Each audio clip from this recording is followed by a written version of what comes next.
Installez-vous confortablement. Mesdames, Messieurs, bonjour et bienvenue dans votre rendez-vous d'actualité. Voici les grands titres de ces jours. La disparition d'une légende, le monde culturel camerounais a perdu l'une des plus grandes figures majeures de l'art contemporain africain. Restez avec nous pour en savoir plus. Solidarité féminine. La RDC est représentée à une conférence internationale sur les femmes confrontées aux réalités des zones en crise. Enfin, recyclage textile de vêtements usagés sont transformés en produits réutilisables, éveillant les consciences environnementales. Pour tous les détails, dans un instant.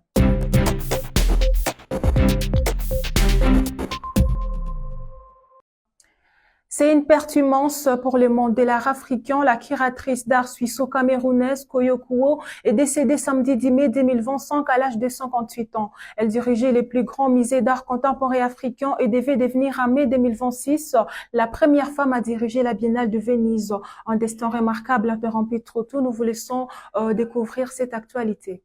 La passion pour l'art, Koyo Kuo était tombée dedans toute petite. Enfant, elle était déjà mordue de littérature.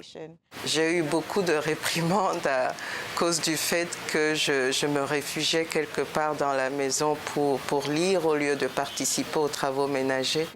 Née à Douala, sa famille émigre à Zurich alors qu'elle est âgée de 13 ans. Et là encore, elle cultive son sens artistique. J'ai toujours été très enchantée et émerveillée par la production artistique. Donc pendant que mes copines faisaient du shopping, moi j'allais dans les musées, dans les expositions depuis toujours. Depuis 2019, elle dirigeait le Zeitmoka, un musée privé d'art contemporain africain au Cap, en Afrique du Sud. Au fil des années, Koyo Kuo s'est imposée comme une voix majeure de l'art contemporain. Son objectif reste le même, promouvoir le panafricanisme, les artistes du continent et de sa diaspora. Des fonctions qui ne l'empêchent pas d'organiser d'autres expositions, et notamment When We See Us, au Palais des Beaux-Arts de Bruxelles. Un siècle de peinture figurative panafricaine mise à l'honneur. Une exposition créée selon elle pour élargir les horizons. Nos histoires ont tellement été assaillis, sont tellement sous la pression de cette trinité de l'esclavage, la colonisation et l'apartheid, qu'il faut se libérer en fait aussi de cette temporalité-là parce que l'imaginaire africain est beaucoup plus large que ça. Koyo Kuo avait été choisie pour diriger la prochaine Biennale de Venise, l'une des plus importantes expositions d'art contemporain au monde, prévue en mai 2026. Elle aurait été la première femme africaine à occuper ce rôle. Elle est décédée ce samedi 10 mai, à l'âge de 58 ans. Le 13 mai à Abidjan, la première dame Dominique Ouattara a présidé les cocktails Women Working for Change, organisé en marge de la 12e édition de l'Africa CEO Forum, un événement dédié à la promotion du leadership féminin dans le monde des affaires. Cette rencontre a également réuni des femmes chefs d'entreprise, investisseuses et figures influentes du secteur privé. Nous vous laissons découvrir le temps fort de cet événement. La communauté des femmes dirigeantes est aussi une communauté qui est très importante pour le forum. C'est une communauté très importante pour moi parce que j'ai eu la chance d'avoir autour de moi des femmes, ce qu'on appelle aujourd'hui des femmes puissantes. Alors c'est pas que des histoires d'argent, etc. C'est des femmes inspirantes qui ont du leadership dans plein de domaines. Ces moments privilégiés avec la Première Dame ont ouvert la discussion sur l'importance de l'entrepreneuriat féminin et du soutien aux femmes. Partage d'expériences également auquel Dominique Ouattara s'est bien volontiers prêté. Avant de m'engager pleinement dans l'humanitaire, j'ai eu l'heureuse expérience de mener une carrière bien remplie dans le secteur privé. J'ai commencé dans l'immobilier au début des années 80 avec la création du groupe AICI International qui s'est progressivement imposé comme une référence en Côte d'Ivoire, en Afrique et au-delà. Plus tard, j'ai acquis et développé le groupe Jacques Desange USC, spécialisé dans les produits de services et de beauté.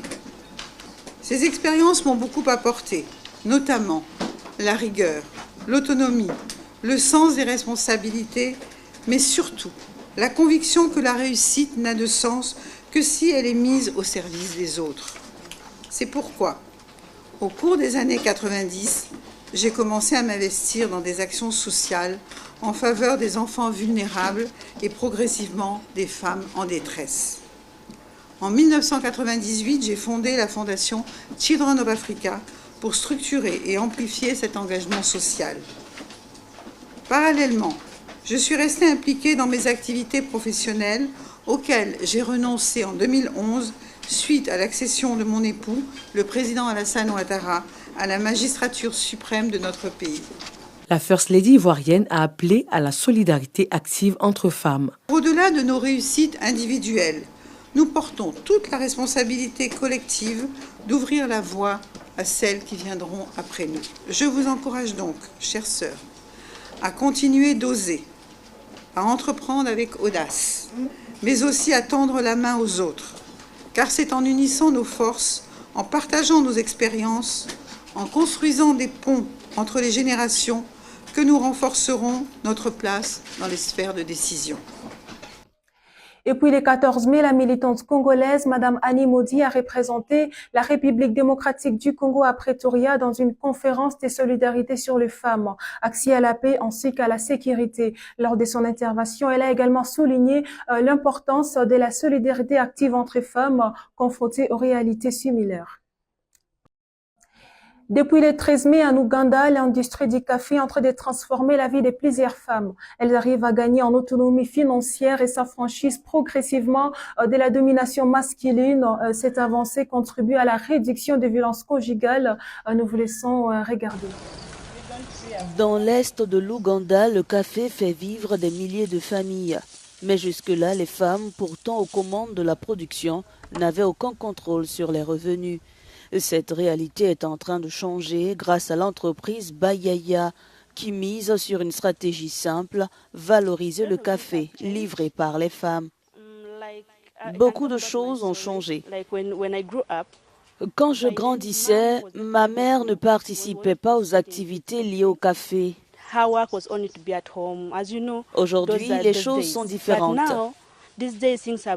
Grâce à la sensibilisation, les familles changent, les rôles évoluent.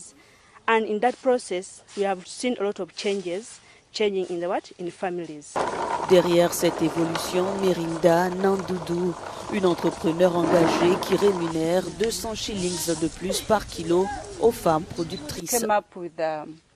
Nous avons eu l'idée de proposer un prix légèrement plus élevé pour le café d'une femme que pour celui d'un homme. Si une femme livre du café, le kilo rapporte 200 shillings de plus à la famille, ce qui incite les hommes à leur faire confiance. Ainsi, lorsque les femmes vendent le café, elles ont leur mot à dire.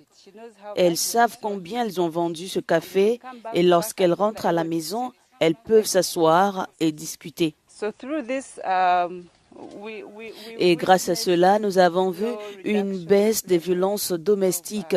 Les femmes sont de plus en plus responsabilisées. Lutte contre le gaspillage textile, l'influenceuse kenyane Janet Jemikey se distingue par une initiative innovante en transformant le vêtement jeté en produit réutilisable. C'est une démarche écologique et créative qui fait bouger les consciences au Kenya. Nous vous laissons découvrir cette initiative. Janet Jemikey est une habituée des lieux. À l'aide de son téléphone, elle se renseigne sur ces gigantesques immondices. Hi everyone, my name is Chemitei. Bonjour, mon nom est Chemitei Janet. Je suis éducatrice en matière de déchets et de mode durable. Aujourd'hui, nous nous trouvons sur la décharge de Dandora. Nous examinons des types de déchets qui finissent ici. Je m'intéresse surtout aux déchets textiles qui sont jetés ici.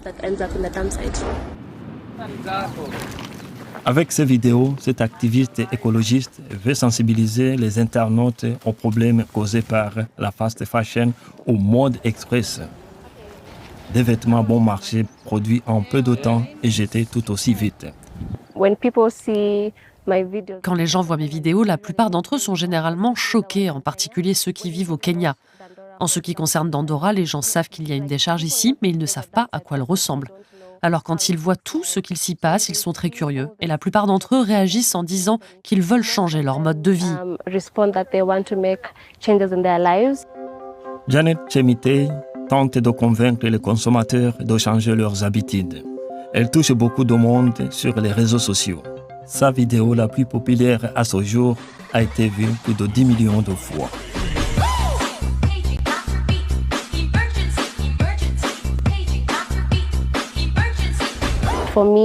Pour moi, le plus important, ce sont les commentaires et les réactions qui montrent que ceux qui ont vu mes vidéos apprennent quelque chose qu'ils ne savaient pas sur leurs vêtements et l'industrie de la mode.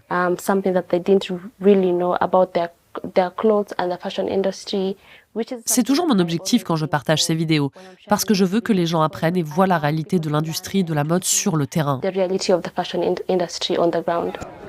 Selon les études, l'industrie de la mode produit jusqu'à 10% des émissions à l'origine du changement climatique.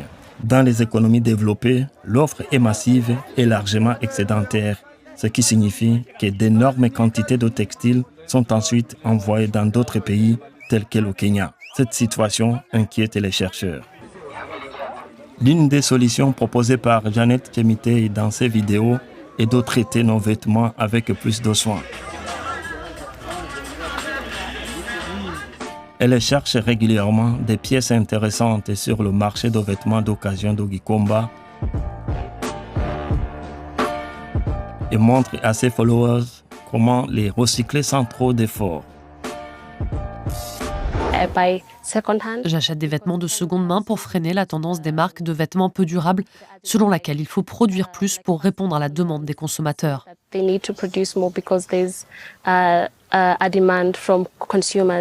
Une alternative durable pour les consommateurs serait peut-être de fabriquer leurs propres vêtements. En plus de son travail sur les réseaux sociaux, la jeune femme de 28 ans propose des ateliers et des conférences, comme ici dans le cadre du Festival de la mode équitable de Nairobi. Ce festival permet aux créateurs et artistes locaux de présenter leurs collections fabriquées à partir de matériaux recyclés et durables. Un espace de troc est aussi disponible. Vous n'avez pas besoin d'acheter de nouveaux vêtements pour être élégant ou pour renouveler votre garde-robe. Les gens ont déjà tellement de vêtements qu'ils ont achetés qu'ils ne portent pas. Alors on vient à des événements comme celui-ci où l'on apporte un certain nombre de vêtements que l'on échange ensuite avec quelqu'un d'autre. C'est une bonne manière d'adopter des habitudes durables en matière de mode. L'adoption du modèle de la mode lente, opposé à celui de la mode rapide, la fast fashion, ne permet pas seulement de réduire les déchets textiles. Elle permet aussi de faire des économies. Selon Janet Chemitei, quand les gens sont informés et comprennent le concept, ils le trouvent important. Quand je vois des jeunes s'encourager à changer, faire la promotion des événements de mode équitable, échanger leurs vêtements usés, fabriquer leurs propres vêtements, ça me rend tellement heureuse. Cela veut dire que le travail que nous faisons touche de plus en plus de gens et que l'industrie de la mode va changer. J'en suis certaine.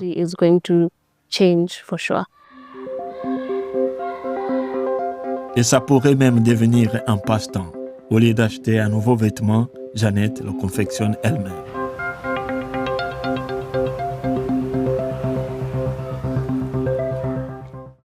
Merci de nous avoir suivis. Continuez de célébrer les voix, les talents et les actions qui font bouger notre société. On se retrouve très bientôt pour une nouvelle dose d'actualité. Excellente suite à vous.